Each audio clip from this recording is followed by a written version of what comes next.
Hello, my YouTube friends. Coming at you with something a little different tonight. Um, I do a reviews on a lot of expensive knives, and I know not everybody can afford $200-300 knives, so I'm going to do some budget knives for you tonight here. What I'm going to do is show you 5 budget knives that you can buy for $30 or less that are pretty good, solid built knives and have decent blade steel, better than HCR13 MOV like you're going to get from like a $30 Kershaw or whatever. Decent steel, decent build quality, and budget friendly. I'm going to start out with the Rake P801. This one would be my most recommended knife out of what's on the table, I think. Maybe just because I've had it for so long and me and this knife have been through so much, but it's a full-size knife. It's just shy of 3.5 inches long. Stainless steel frame lock knife. This doesn't come with this on there. I put that on there. It's grip tape just to add a little more grip. You can flip it or thumb stud it. Blade steel is 14C28N, which is probably my favorite budget blade steel. I love 14C28N. It's a very, very good steel.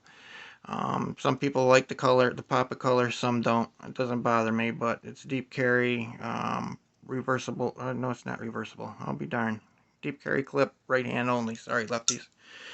The next one is going to be one that's taken the knife community by storm here this last year. Between this one and the Elementum, Civivi Elementum, they're very popular. This is the QSP Penguin.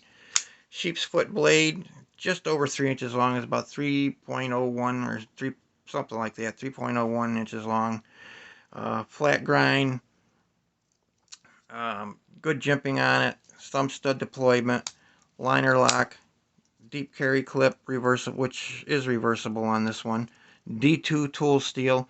This one cost me $29.95. Most of the Penguins now have crept up to 32 and change, but if you get it from White Mountain Knives, you can use a discount code. I use LTK, capital letters LTK. That'll get you 10% discount, which will bring it back down under $30. This one right here I did buy for $29.95, I think it was, something like that.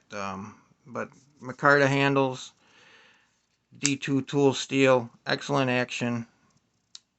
It's kind of hard to beat, really. It's amazing. Another one from QSP and also D2 tool steel. This one's got just a little bit more blade. This is 3.25 inch blade. It's the QSP Parrot. This one, you can get it in G10 for about $24.50, or you can get the micarta like I got here for $28.50. Either way, both options are under $30. D-tool tool steel. It's ground fairly thin. It's a good cutter. Good jimping. Jimping is very effective. I'm sorry, not deep carry, but pocket clip, which can be reversed.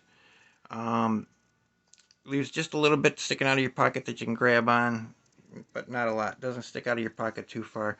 Another really good knife, which, I don't know, everybody seems to go for that one, but personally, I like this one a little bit better. Spare point blade, I don't know. I just like it better. What can I say? No particular reason. Next one is the SRM, which is San Renmu. 9201. G10 scales, thumb hole opening or whatever. Could spidey flick it. Axis style lock. Another great one. D2 tool steel. Good jimping on this one as well.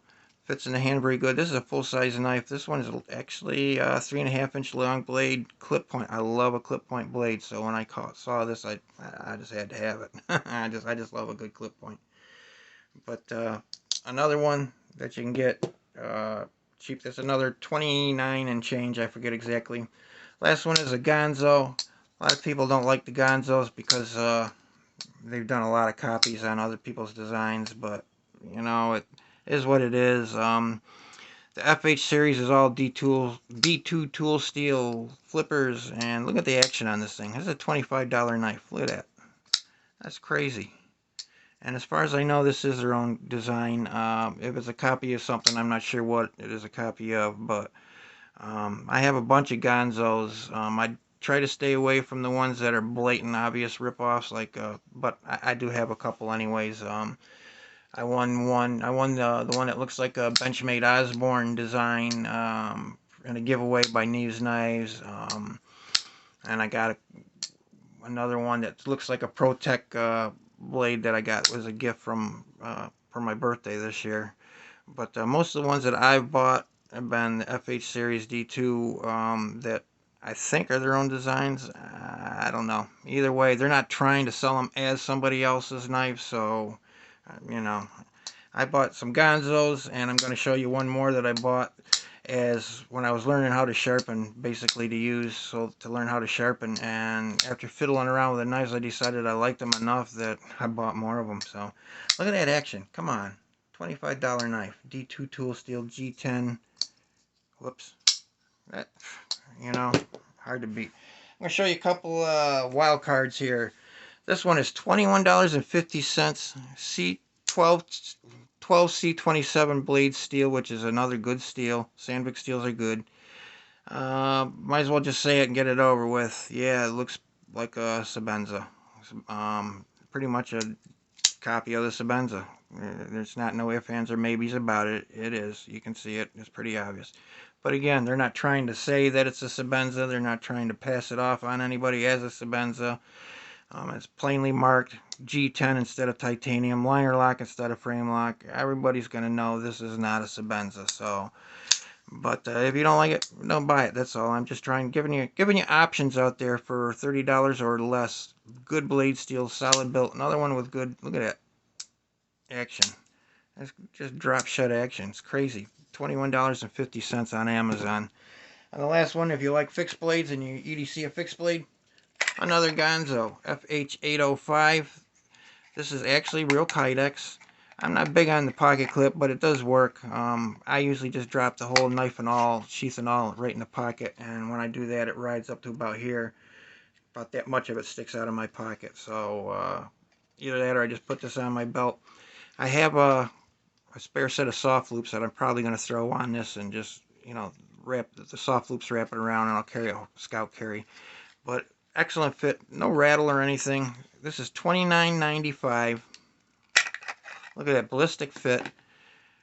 9CR18 MOV, G10, very comfortable in the hand. About a 3.5-inch blade. Man, this I find myself grabbing this a lot lately. Working out in the yard or whatever, or just a little whittling, whatever. I mean, this is just an absolutely good knife right here for $30 for a fixed blade knife, 9CR18 MOV. A little bit of jimping right there, a small ramp, fits in the hand just perfect. I wear a large size glove. Fits in my hand fine. If you got big meaty beard paws, wear extra large gloves. Might be a little small, I don't know, but fits my hand perfect. And this thing is comfortable in the hand. I love this damn knife, and like I said, $30. Come on, how can you go wrong with that? Yeah, I know you can buy a Mora, etc., but just throwing options out there. You know, I'm not telling anybody they got to buy it. Just giving you options out there. Decent blade steel, $30 or less. Kydex sheath. You can modify the sheath to carry horizontally, or you can just get a drop leg attachment to it, whatever. Soft loops is the way I'm going to go. You can get them for about $10 off of Amazon. But that's all I got for you tonight. Just thought I'd show you some budget knives for a change instead of all the $200 and $300 knives that I normally show. I do have a lot of budget knives. I don't only buy expensive ones, so just to let you know. And I'll try to add more budget knives in through the rotation here as I do reviews, but I'm still gonna, you know, show my good knives because they're my pride and joy. You know what I mean? But I went on a sharpening binge today. All of these have just been freshly sharpened. Plus I got 4 other ones that I sharpened today. Got behind on my sharpening, so I got all caught up today. So these are all sporting fresh edges. I'll tell you what, man, these things, whew, sharp. Very, very sharp. Very, very sharp. Great knives, I'm telling you. No reason why you shouldn't buy, or no reason why anybody should feel hesitant about buying them. They're absolutely solid built, good blade steel, decent knives. These are like the 3-inch pocket or blade range, and these are more full size. That's all I got for you anyways. Till the next one, stay safe, stay blessed, and we'll see you.